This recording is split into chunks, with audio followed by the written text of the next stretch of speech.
as the things keep on escalating in the Middle East, where we have Israel fighting Hamas, fighting for Gaza, fighting Hezbollah,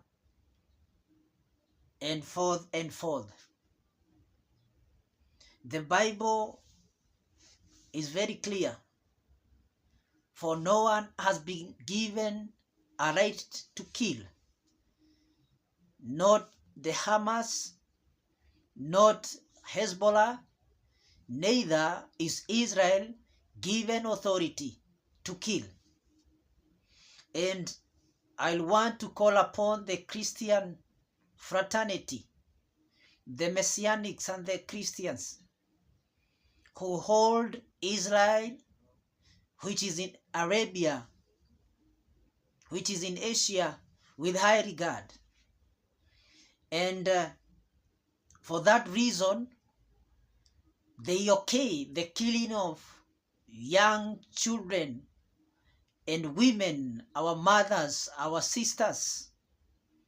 They okay if the Israelites kill others, but they condemn it when the Israelites, according to the flesh, are killed. But brethren, who is an Israelite? Is it the one born in Israel, by birth, by flesh? Who is an Israelite according to the scripture? The book of Romans, chapter number 9 and verse 6. The Bible says, who are Israelites? Verse number 6.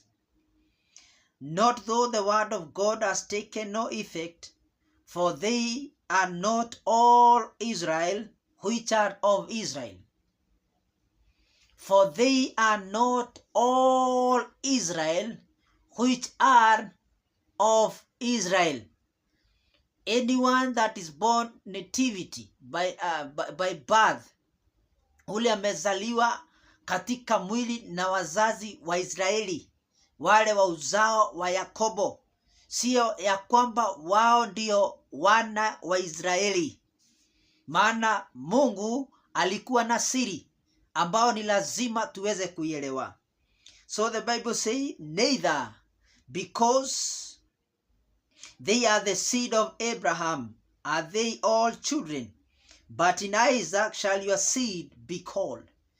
Not all that say Abraham is our father. You remember the time Christ was here and he was speaking to the Jewish people, the moment he was speaking to the Pharisees and the Sadducees, and he called them the seed of the serpent. And he told them, the devil is your father. Yet they had said, Abraham is their father.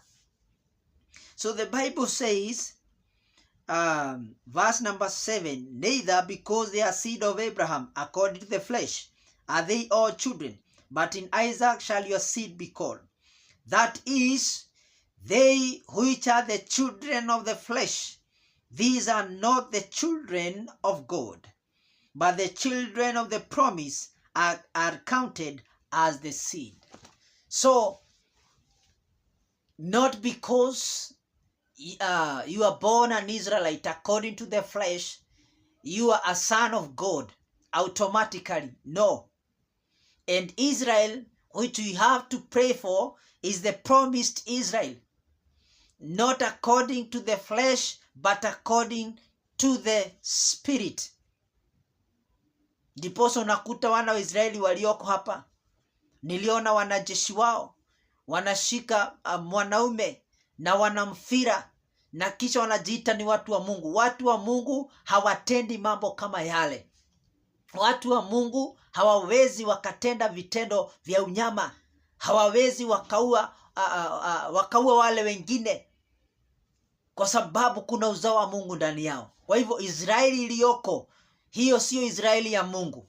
Israeli ya Mungu ni yule ambaye amezaliwa na mbegu itokayo juu mbinguni, ambayo ni neno la kweli. Food for thought.